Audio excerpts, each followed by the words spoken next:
Doutores e doutoras de todo o Brasil, estamos dando continuidade ao nosso curso de pós-graduação em Direito das Famílias e Sucessões. Sou o professor Guilherme Cintia Levato, um prazer estar com vocês novamente para mais um tema, né? Vocês já estudaram comigo o regime de bens, todas as dinâmicas dos regimes de bens, e agora vamos estudar outro tema candente do nosso direito patrimonial das famílias, que são os alimentos, né?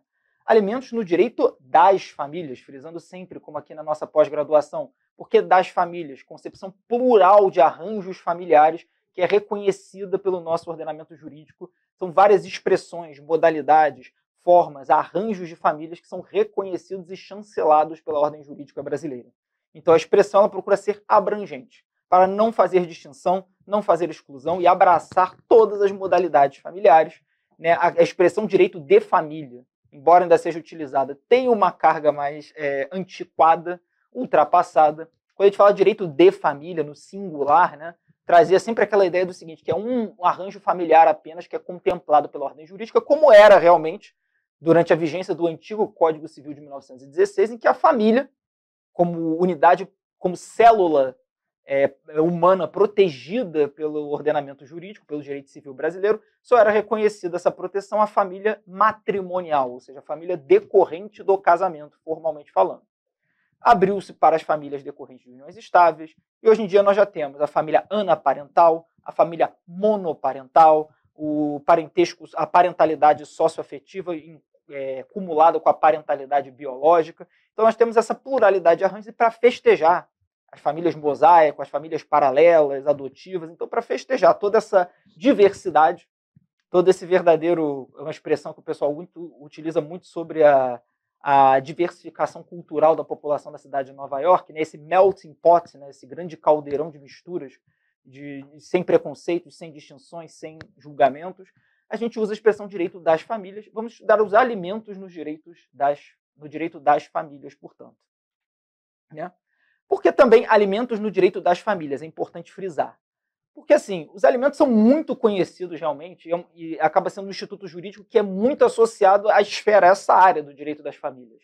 Só que vale lembrar, pessoal, que existem alimentos também no campo da responsabilidade civil, que devem ser pagos pelo causador de um ato ilícito que tenha resultado em óbito da vítima, aos parentes do falecido, previsão do artigo 948 do nosso Código Civil. São alimentos reparatórios ou indenizatórios. Então, você tem outros tipos de alimentos. Você tem, então, alimentos reparatórios ou indenizatórios lá no campo da responsabilidade civil, mas esses não serão estudados pela gente aqui. Nós vamos estudar os que interessam ao campo do direito das famílias. Né? Portanto, os alimentos no direito das famílias, melhor dizendo. Vamos lá, pressupostos. Né? Pressupostos, características e exigibilidade. Essa é a parte geral. Um parêntese importante aqui, antes da gente avançar, né, doutores e doutoras, que é importante eu esclarecer para vocês.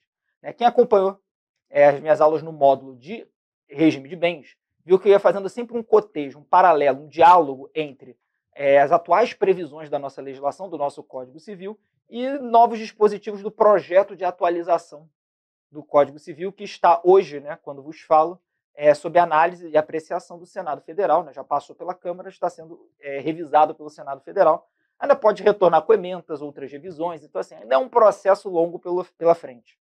Por enquanto, essa atualização do Código Civil é um projeto de lei, não é lei em vigor, não é lei efetiva, em sentido estrito, como não iniciou a vigência, não é aplicada. Se vocês forem consultar o site do Planalto, se vocês comprarem um exemplar atualizadíssimo desse ano do Vademecum, o que vocês vão encontrar lá? Vocês vão encontrar exatamente os artigos, as normas, as regras que eu vou ensinar para vocês aqui, né? Ou seja, a versão atual do Código 2002 sem essas atualizações.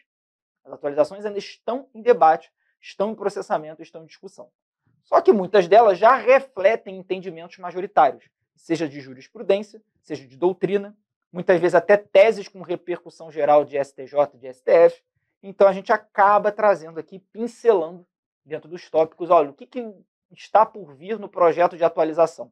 Muitas vezes até um projeto de atualização, como eu disse, que encampa o que já é colocado na prática, o que já é exercido na prática do direito das famílias. Ok. Só que aqui eu vou adotar uma dinâmica diferente. Vou fazer um bloco normal de aulas, ou seja, com um bloco regular com a versão atual do Código Civil, que está em vigor, tá? Dentro dessa dinâmica. E lá no final, desse tema alimentos, né, desse módulo de alimentos no direito das famílias, nós vamos ter um bloco, ou de repente até mais de um bloco, dependendo da quantidade, dedicado a comentar só as atualizações, ponto a ponto, só os destaques, só o que mudou efetivamente nas normas, nas regras, nos artigos do Código Civil relacionado ao tema dos alimentos em direito das famílias, geralmente ali do artigo 1694 em diante do Código Civil. Entendeu? Então vamos fazer assim, vamos separar. Dessa vez eu não vou fazer em paralelo, eu vou fazer separadamente esse cotejo entre o Código Civil atual e o projeto de atualização, que ainda é um projeto de lei. Então vamos lá. Na esteira do Código Civil atual, essa parte aqui não deve mudar, tá? Porque é a parte geral, é a introdução do assunto, que são os pressupostos, características e a exigibilidade dos alimentos do direito das famílias. Primeiro, os pressupostos.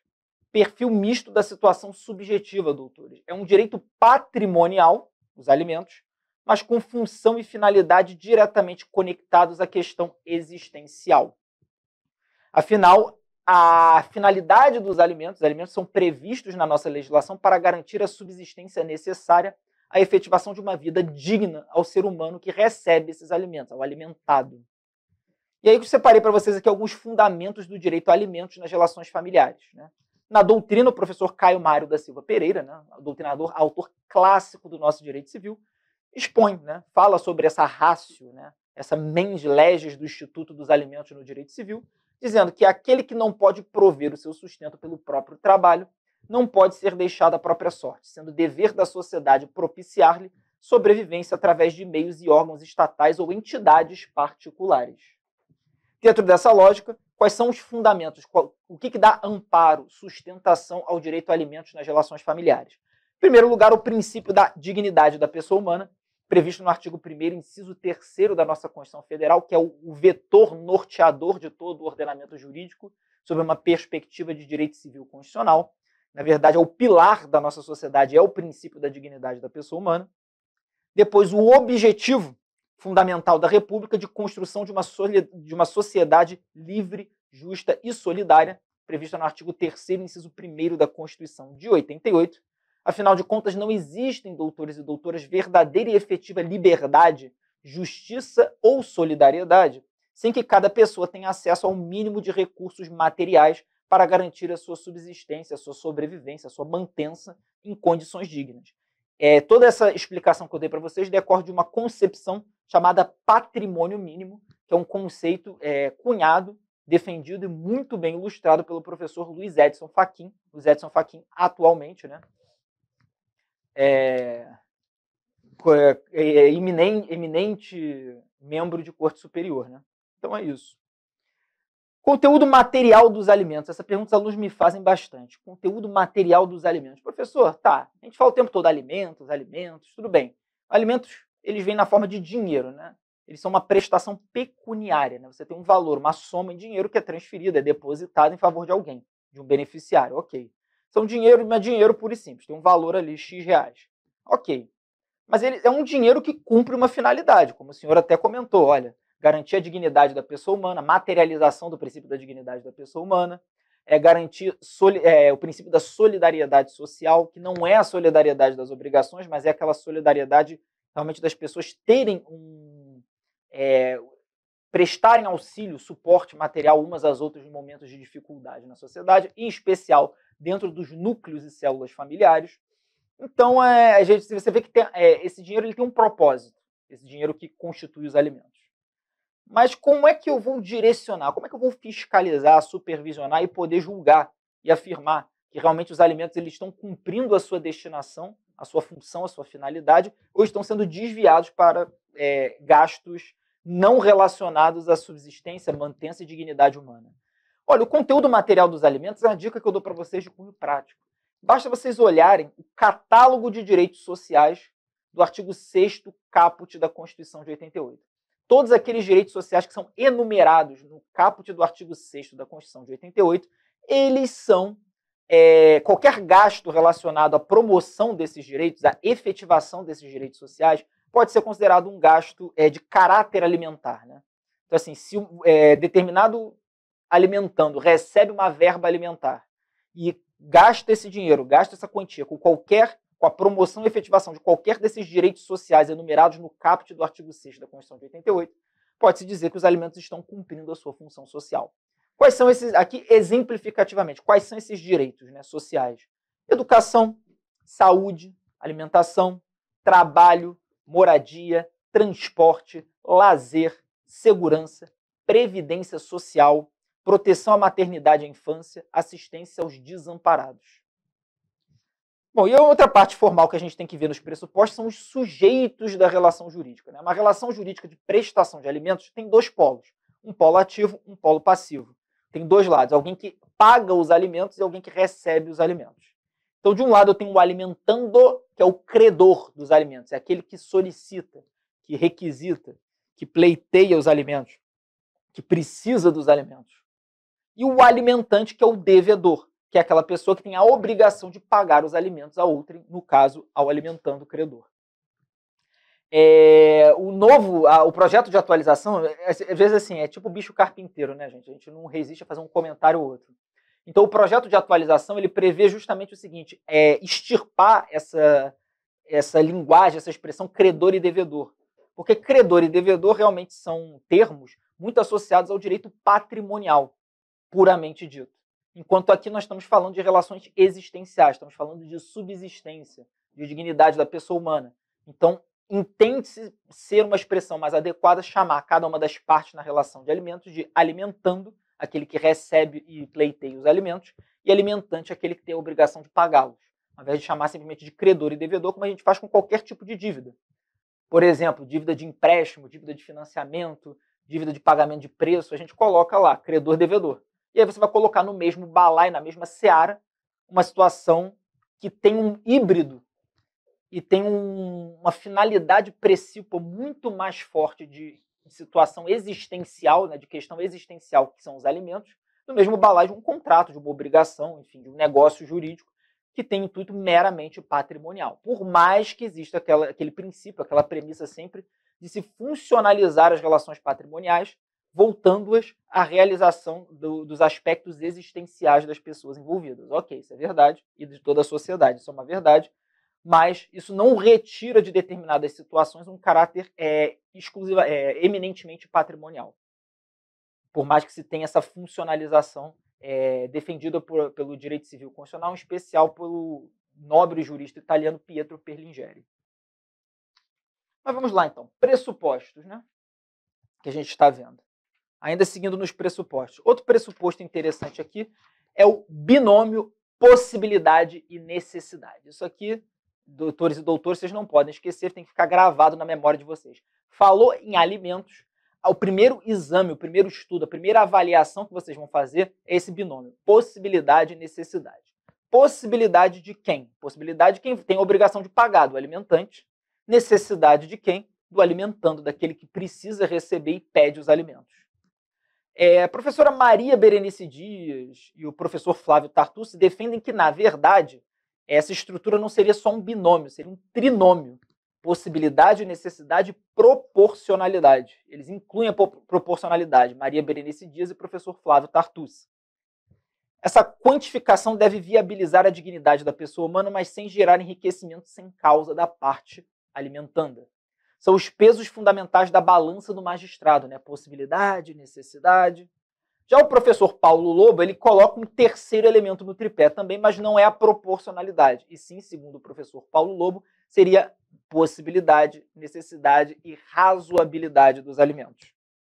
Então, embora à primeira vista pareça inexistir diferença relevante, não é, doutores, entre o modelo de binômio do Código Civil e esses trinômios propostos pela doutrina contemporânea, o professor Flávio Tartucci, que defende a inclusão da proporcionalidade para a formação desse trinômio, informa que a mudança representa evolução conceitual, pois o ingresso do terceiro membro do tripé tornou fundamental, destaca, reforça, enfatiza a necessidade de se analisar os fatores possibilidade e necessidade à luz do contexto social aplicável a cada caso concreto, das circunstâncias de fato de cada caso concreto.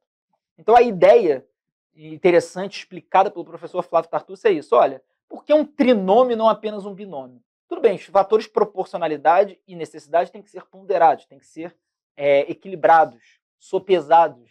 Mas eles têm que ser sopesados de que maneira? Observando as circunstâncias e as peculiaridades de cada caso concreto que eu vou examinar. Cada caso de alimentos é um caso. E essa ideia do cada caso é um caso, cada caso tem as suas características, as suas particularidades, ela fica muito bem traduzida pelo professor Flávio Tartucci pela ideia de proporcionalidade.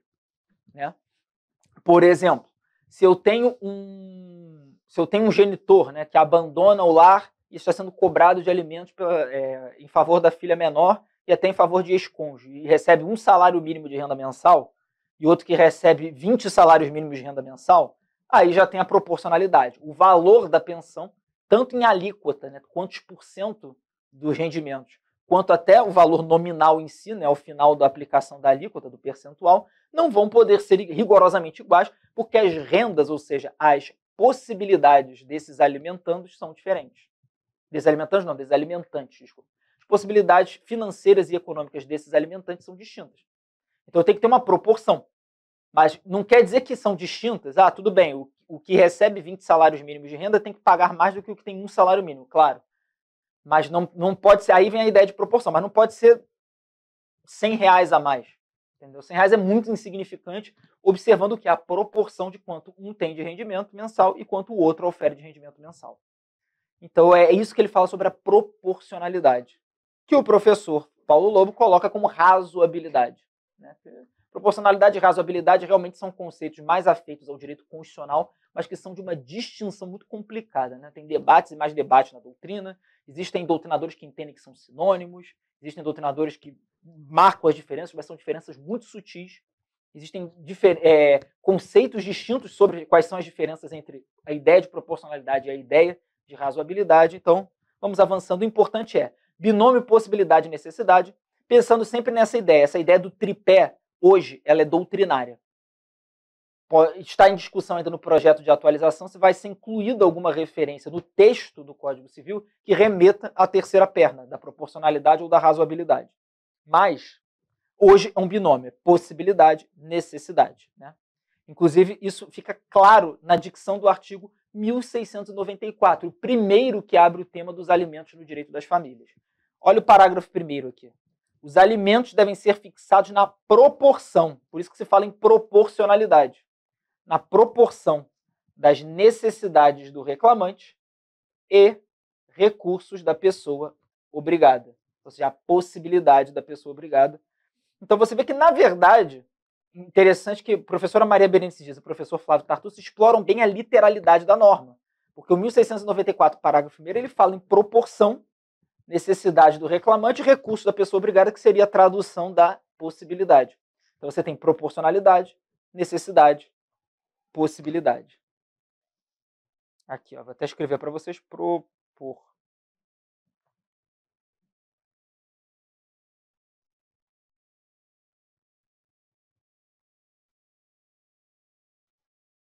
proporcionalidade, necessidade, possibilidade. O que realmente fica 100% criação doutrinária é essa razoabilidade do professor Paulo Lobo. Aí realmente é só doutrina mesmo, é a leitura que o professor Paulo Lobo faz do artigo. É uma leitura nas entrelinhas. Né? Aqui não, é a literalidade, fala em proporção. Vamos lá, artigo 1694, né, no seu caput, diz que podem os parentes, cônjuges ou companheiros pedir uns aos outros os alimentos de que necessitem para viver de modo compatível com sua condição social, inclusive para atender às necessidades da sua educação.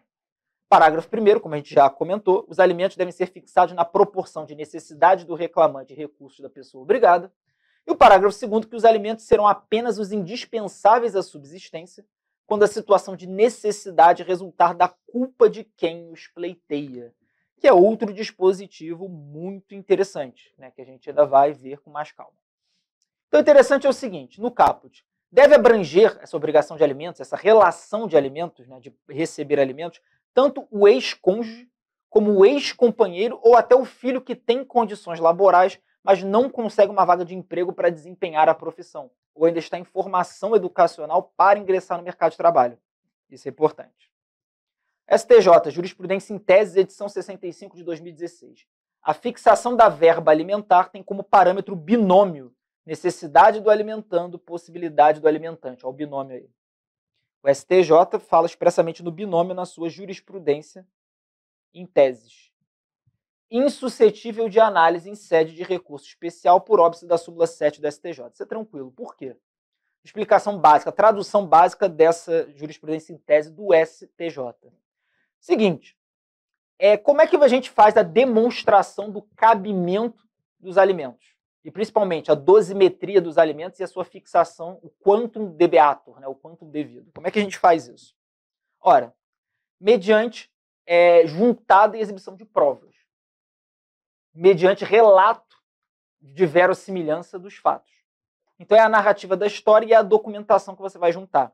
Comprovantes, eventualmente fotografias, prints de tela, prints de WhatsApp, gravações de conversas telefônicas. Por exemplo, quando a gente fala aquela situação que a gente ainda vai ver, que a gente chama dos sinais exteriores de riqueza, né, que está até ali embaixo, enunciado 573. O que são os sinais exteriores de riqueza? A pessoa não se recusa a pagar a pensão ou acaba cumprindo a obrigação de pagar os alimentos em valor muito baixo.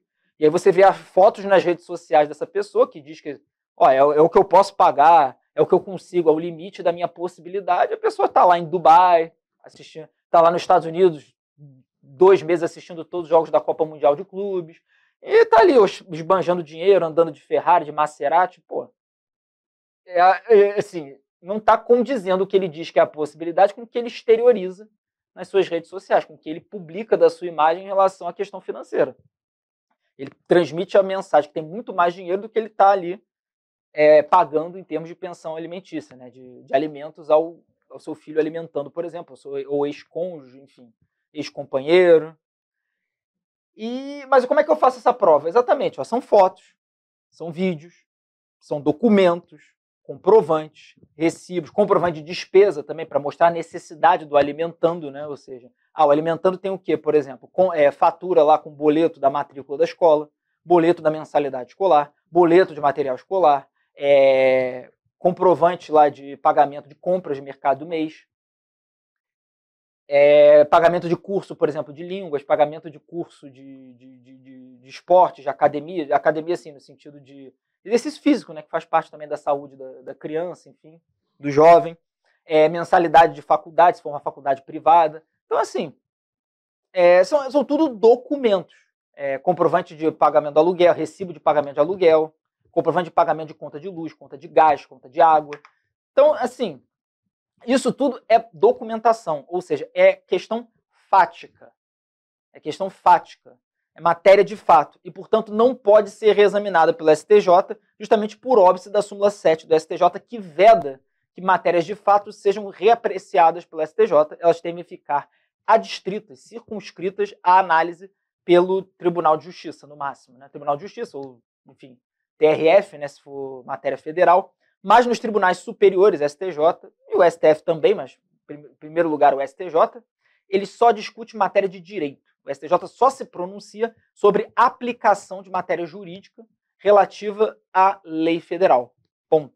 Ele vai entrar como se aplica o direito, como se interpreta o direito, como se utiliza o direito naquele caso concreto. Ele não vai entrar nos meandros do caso, do que aconteceu, do que deixou de acontecer, que a gente chama de matéria de fato ou matéria fático-probatória.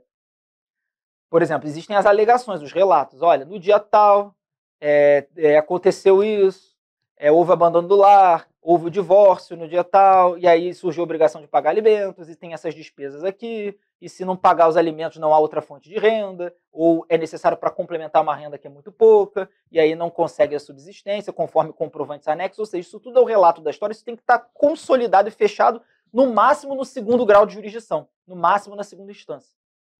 Ou seja, não sobe para o STJ. O STJ, quando ele for apreciar e analisar, ele vai partir sempre desse cenário fechado, de o que aconteceu no campo dos fatos, o que é a história do caso concreto, o que realmente aconteceu, o que foi provado e demonstrado, o que não foi provado.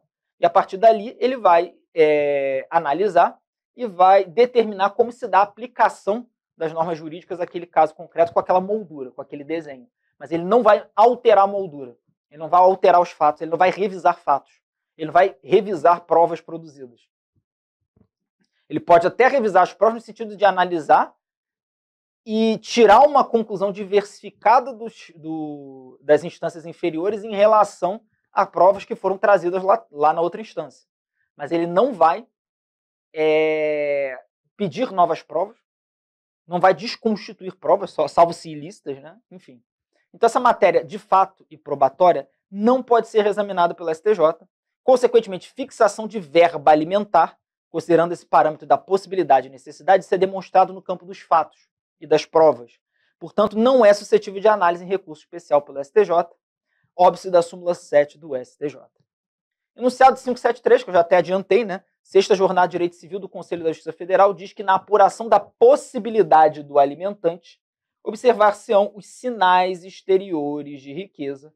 Como eu já comentei, não adianta chorar miséria de, não, eu só consigo pagar poucos alimentos, só 10% da minha renda e tudo, e ali os alimentos estão na conta do chá, e o filho está tendo dificuldades, né, para conseguir manter um padrão de vida digno e condizente com aquilo que atende à sua dignidade, tem dificuldade de manter a sua condição social minimamente razoável e equilibrada, e o pai está ali, viajando de iate, de jet ski, jogando em cassino, e publicando tudo isso, demonstrando tudo isso, de forma pública, em contexto, em redes sociais, enfim, em fotos, em mensagens, não dá.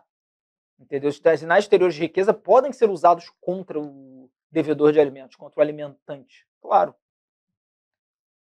E aí uma outra questão interessante ainda para fechar esse bloco é a seguinte: alimentos em valores distintos e princípio da igualdade entre filhos. É possível, doutores e doutoras, fixar valores ou percentuais de alimentos diferentes para os membros da prole, ou seja, para cada filho, apesar do princípio da igualdade entre os filhos assentado pelo artigo 227, parágrafo 6º da Constituição Federal? Eu digo a vocês que a resposta é sim, isso é admitido. Foi até admitido em julgado do STJ, recurso especial 1624050 Minas Gerais, julgado em 2018, sob relatoria da ministra Nancy Andrighi. Qual foi a lógica aqui? Do princípio da igualdade entre os filhos previsto no artigo 227, parágrafo 6º da Constituição Federal, deduz-se que não deverá, em regra, ou seja, regra geral, haver diferença no valor ou percentual dos alimentos destinados à prole, pois se presume que, em tese, os filhos possuem as mesmas demandas vitais, tenham as mesmas condições dignas de sobrevivência e igual acesso às necessidades mais elementares da pessoa humana. Assim, eu presumo que os filhos são todos em idade escolar, ou um é escolar, mas outro é universitário, enfim, mas em termos de mensalidade não muda muito.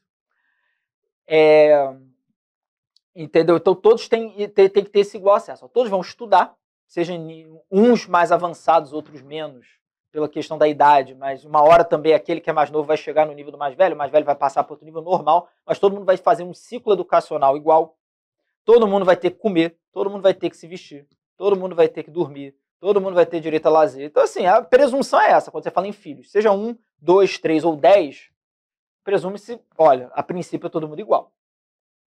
Agora, a igualdade entre os filhos ela não tem uma natureza absoluta e inflexível, devendo, de acordo com a concepção aristotélica de isonomia e justiça, que é a chamada igualdade material,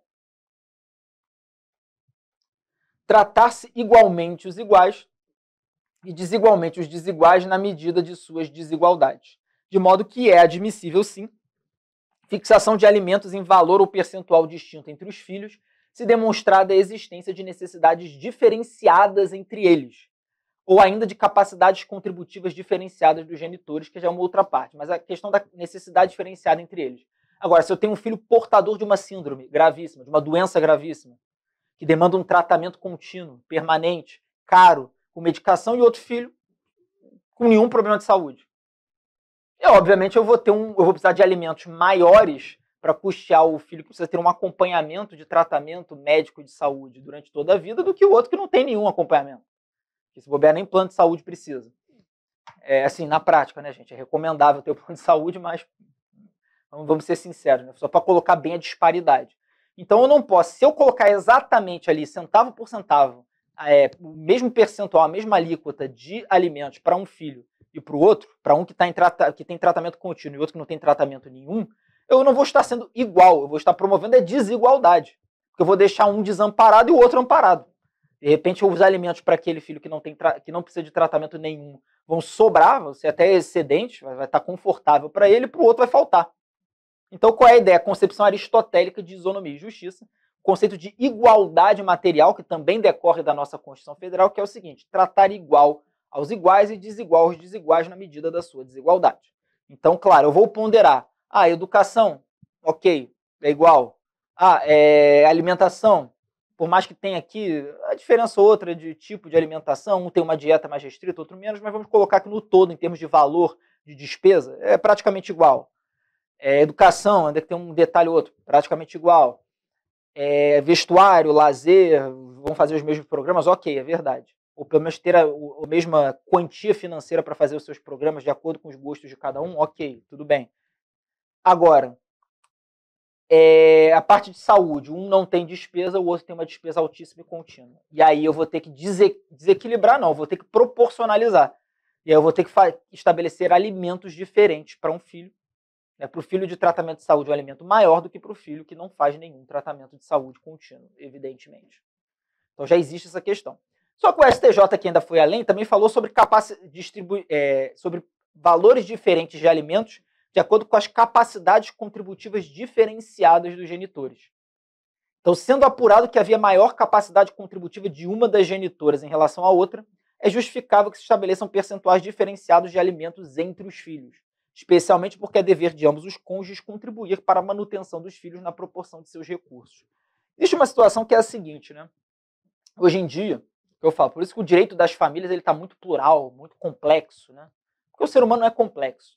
Assim, e muitas vezes para o bom sentido, tá? Que eu não estou falando como uma crítica, não. Do tipo, as pessoas são complicadas, não é isso. É mais no sentido de que realmente a vida ela tem contornos que muitas vezes a gente não consegue prever. A sociedade chega a alguns pontos que a gente não consegue prever. Um deles é o seguinte: não estou falando aqui, porque foi o caso do acordo, que ela fala as genitoras, no sentido de são duas mulheres, relacionamento homoafetivo. Isso aí não está em complexidade mais, já virou simples há muito tempo. O que eu estava querendo chegar é o seguinte, falando dois genitores devendo alimentos. Por quê? Porque geralmente, quando os filhos são menores, existe um instituto chamado guarda, né? Alguém, um dos genitores, genitoras, enfim, independente do arranjo familiar, se é heterossexual ou homossexual, alguém vai ter que ficar com a guarda do menor, ou seja, da criança ou adolescente.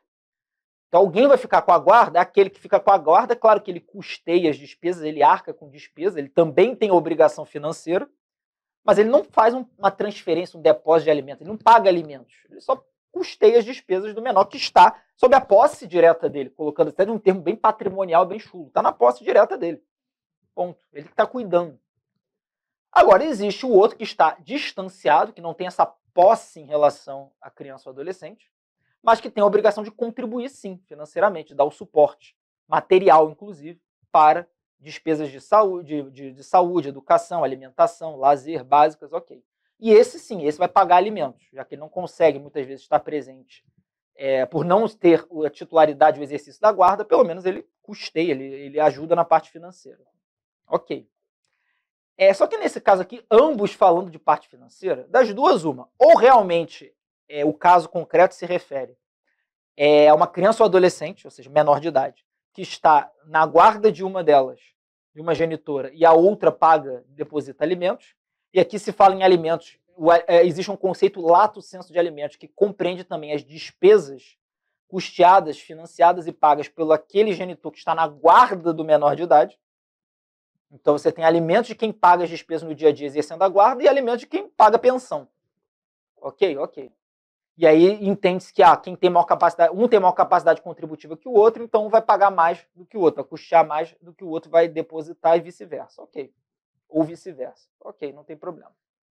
Ou eu posso estar numa situação que é aí que eu falo da complexidade social odierna, né? Olha, eu posso ter, na verdade, o filha maior de idade, mas que ainda está em idade universitária, em formação universitária, porque já é entendimento consolidado que a obrigação de prestar alimentos ela pode ser exigida pela prole, pelo descendente, até completados os 24 anos de idade, que é quando é a idade média em que se conclui o curso de graduação, ou um curso de formação técnica, e aí a pessoa já está considerada habilitada para ingressar no mercado de trabalho. E aí ela já tem uma capacidade laborativa efetiva, ela já pode produzir renda própria, ela pode trabalhar. É exemplo. Por exemplo, você tem 18 anos de idade, ali, vai ter uma margem, né? Porque pode ter um atraso. 18 anos de idade, maioridade. Geralmente você ingressa numa faculdade. Uma faculdade como a nossa, né, doutores e doutoras, de Direito, por exemplo, são 5 anos para concluir a faculdade. 5 anos, 28, quer dizer, 18 com 5 anos, 23. Considerando que pode ter ali 1 ano para passar no vestibular, ingressar naquela instituição, 1 ano para, de repente, começou um curso, viu que não era aquilo, desistiu, trocou, fez vestibular para outro. 1 ano porque, enfim, fez um intercâmbio, 1 ano que atrasou a monografia, enfim, qualquer coisa. Né? Dá 1 ano de margem, que não pode ser a risco. 1 ano que reprovou matéria, principalmente o pessoal ali de cálculo e engenharia, alô engenharia. Então, assim, 5, 6 anos ali é razoável, mas se você contar 18 mais 6, 24, 18 mais 5, 23. Então, por ali, geralmente a pessoa ela consegue se formar num curso de nível superior, estar graduada, e uma vez graduada, ela tem uma formação para entrar no mercado de trabalho, para trabalhar com alguma coisa. E produzir a própria renda. E uma vez produzindo a própria renda, ok, se ela tem renda própria, ela dispensa alimentos. Ponto. Então, podia ser o caso aqui, que eu falei das genitoras, de ter uma filha ali, com 20 anos, 21, que ainda está em fase universitária, não tem renda própria e nem tem capacidade de produzir essa própria renda, porque está em formação ainda, formação profissional, mas, ao mesmo tempo ela é maior de idade, de repente ela já está morando sozinha, já está morando sem as mães, nesse caso, que são genitoras, e aí as mães custeiam, cada uma faz um depósito, uma deposita X de alimentos, a outra Y de alimentos. Junta X mais Y é a renda que ela tem para se manter lá onde ela está morando, sozinha, dividindo quarto, numa república, para pagar a xerox da faculdade, para pagar o lanche, para pagar o almoço, enfim. Até para beber no fim de semana, se virar.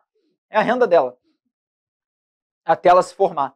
Pode ser também o caso. E aí a questão da capacidade contributiva, uma genitora tem mais recursos financeiros do que a outra, ela paga mais alimentos do que a outra.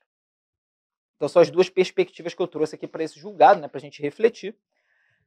O artigo 1000, e aí de novo, eu não resisto, né? Projeto de atualização do nosso Código Civil está para ingressar, para ser inserido em um artigo 1696-A no Código Civil, que vai prever exatamente esse tema que a gente tratou agora. Vai fixar como regra geral o quê? Que a regra geral é a total igualdade dos valores e alíquotas de alimentos devidos a cada filho pelo princípio da igualdade entre os filhos, igualdade da prole. Porém, circunstâncias fáticas concretamente comprovadas de situações desiguais poderão justificar um tratamento excepcional e a fixação de alimentos em patamares, valores e alíquotas diferentes de um filho em relação a outro. Então é isso, doutores e doutoras. Fechamos esse bloco introdutório aqui de alimentos. No próximo bloco, vamos continuar o nosso estudo. Agora, passando, na verdade, nesse bloco a gente já encerrou os pressupostos dos alimentos. Vamos agora investigar as características desse instituto jurídico. Vejo vocês no próximo bloco, não saiam daí.